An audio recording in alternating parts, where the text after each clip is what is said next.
You welcome to ThoughtMood YouTube channel. To tell such a motivational story, please like, subscribe, and comment on this video. Chapter 1. A Town in Shadows. Willow Creek was a tiny, forgotten town lost deep within the thick forests of Maine.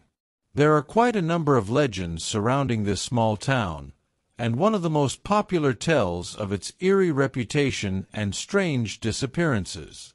Someone vanished without any trace every decade or so. The townsfolk believed he was swallowed by the woods. Most of the houses in Willow Creek were old, with creaky wooden floors and dimly lit rooms.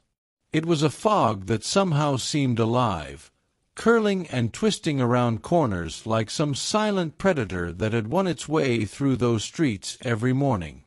Lena was a city journalist, reporting for assignment on dark happenings around the town. Her editor had written her some weeks back about rumors of a long dark history against the town, and, supposedly, there was all the more reason to send her. Whenever she walked by, people kept quiet in unison. The place somehow bothered her, yet she couldn't explain precisely why. There was an air full of unease, heavy with stillness. The town itself seemed to be holding its breath and waiting. She rented a small cabin at the edge of the woods, not far from where the last disappearance had occurred 5 years ago. The townsfolk instructed her to stay indoors after dark, an injunction she was inclined to regard as pious and local superstition. But as night fell on her first evening in the cabin, she started to feel the weight of their words. Chapter 2. A Visitor in the Night. She lay in bed that night, the roar of the wind outside her window a constant that had grown old to her. The trees bent and swayed under the gusts of the storm, their branches beating against the glass like bony fingers. She couldn't sleep. She had fitted dozes interrupted by a noise outside. And then, just after midnight, she heard that knocking, soft, but quite insistent at the front door. She got up, sitting with her heart racing. Nobody knew she was there, not even her editor. Too late for a friendly visit anyway, and this town wasn't known for being friendly. The knock came again, louder. Lena hesitated in the dark, her mind spinning questions. Who could it be? Slowly getting out of bed, Lena padded to the door, creaking on the floorboards. She stood for a moment, her hand on the doorknob, then hesitated a moment more before she pushed the door open. "Hello," she whispered, shaking a little. No one answered. She edged open the door and stepped out into the dark. The porch light was feeble. Long shadows crawled down the steps. She peered all the way around. Nobody was there. A chill began to creep down Lena's spine as she stepped out into the night. She looked around, but the woods seemed to close in on her. The wind stirred the leaves and branches menacingly, and Lena almost spun around to retreat back inside. Almost. And just as she hesitated, she saw it. A figure, barely seen even by the faint mist that lay across the top of the forest. "Who's there?" Lena yelled, but the figure doesn't move. She takes a slow step back, her heart pounding in her chest, and smashes shut the door. Her hand shook as she locked it, her mind racing in question with, "Who was that? What do they want? And why are they just standing there watching me?" Chapter 3. Into the Woods. The next morning, Lena did not seem to get the foreboding feeling that had settled inside her chest out of her mind. She made a determination to figure out the mystery surrounding the disappearances and the strange figure she had seen the night before. With a flashlight and a notebook in hand, she entered the dense forest encircling the town. The quieter it became, The deeper she walked, and then birds stopped chirping, the rustling of leaves faded, and all that remained was her own breath and the crunch of twigs under her feet. As she walked, she saw strange carvings in the trees, pictures she did not know. Lena took out her camera and snapped a few shots. She seemed to frown, her brow furrowed in concentration over the meaning of the symbols. They were crude, almost savage, arranged in some kind of pattern. Curiosity got the better of her, and she followed the path deeper into the woods. It had been close to an hour since Lena began to walk when she entered the clearing. In its center stood a long-standing, rotting house, the boards which covered the windows old and its roof sagging. It looked abandoned, but there was something peculiarly wrong about it, as if it didn't fit with anything. Lena approached, her heart pounding in her chest. The door to the house was ajar just enough that she had to push it open and shut as the wind creaked it open and shut. She stopped, every sense of her wanting her to run, but she felt a compulsion to believe this house could be what she was searching for. Taking one deep breath in, she stepped inside. Chapter 4. The Echoes of the Past. The air inside was stale, heavy with dust and smells of decay. Lena's footsteps filled the hollow space as she made her way through the house. The paper on the walls had begun peeling off, and the floorboards beneath her weight creaked under the strain. She shone her flashlight round, searching for any indication of what might have happened here. And in one corner of that room there was something that made the blood in her veins run cold. A collection of old photographs pinned to the wall.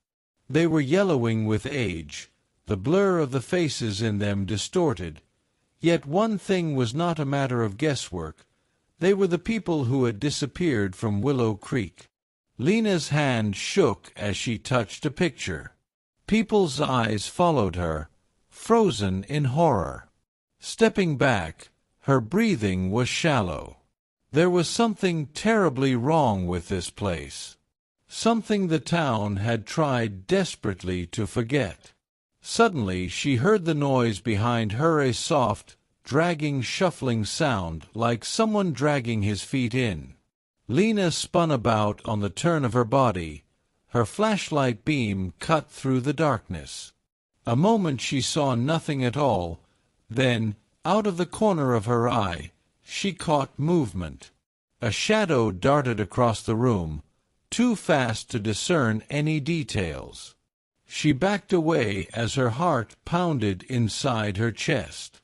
She heard the shuffling sound getting louder and closer.